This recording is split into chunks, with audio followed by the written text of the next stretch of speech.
यह कहानी है प्रकाश यादव के पिता श्री राम पुकार राय की, जो हसनपुर गांव के एक ईमानदार और मेहनती ट्रक ड्राइवर थे।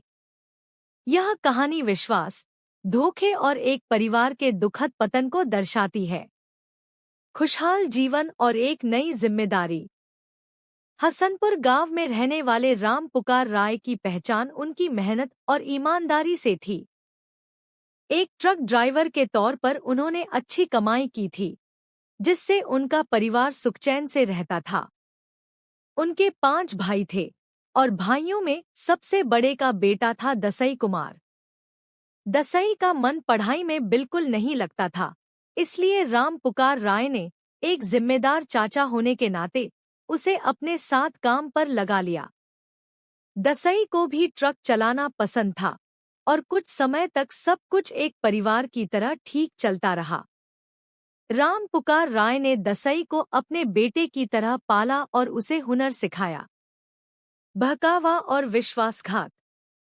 राम पुकार राय का अनुभव ज्यादा था, इसलिए उन्हें दसई से अधिक वेतन मिलता था। गांव के कुछ ईर्ष्यालु लोगों ने दसई की आंखें फेर दी।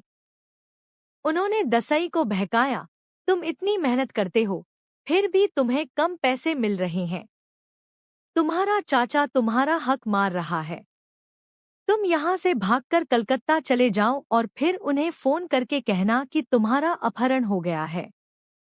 फिर देखो तुम्हें कितना पैसा मिलेगा। लालच और बहकावे में आकर दसई ने अपने चाचा के प्यार और विश्वास को ताक पर रख दिया। वह चुपके से कलकत्ता भाग गया। दहशत और बर्बादी।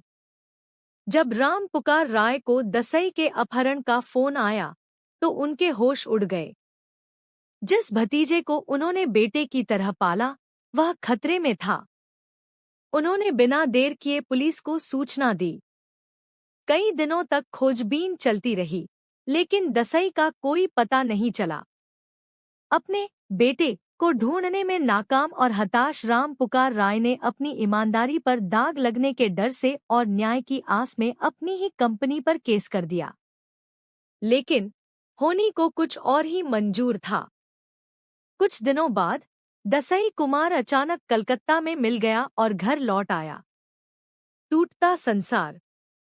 दसई तो सही सलामत था, लेकिन तब तक बहुत देर हो चुकी थी। दसई के नाटक के कारण राम पुकार राय की नौकरी जा चुकी थी। उनकी ईमानदारी पर सवाल उठा था और गांव में उनकी बदनामी हो गई थी। उनकी सालों की मेहनत से बनी साख मिट्टी में मिल गई थी। एक शाम राम पुकार राय उदास और टूटे हुए मन से बैठे थे। उन्होंने दसई को अपने पास बुलाया। दसई कुमार, तूने यह क्या किया? उनकी आवाज में गहरा दुहक, गुस्सा और निराशा भरी हुई थी।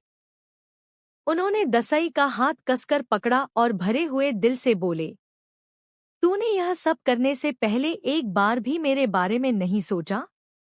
मैंने तुझे अपने बेटे की तरह पाला। तूने उन गैरों की बातों में आकर हमारी पूरी दुनिया उजाड़ दी। तूने यह साबित कर दिया कि अपने ही अपनों को सबसे बड़ा धोखा देते हैं।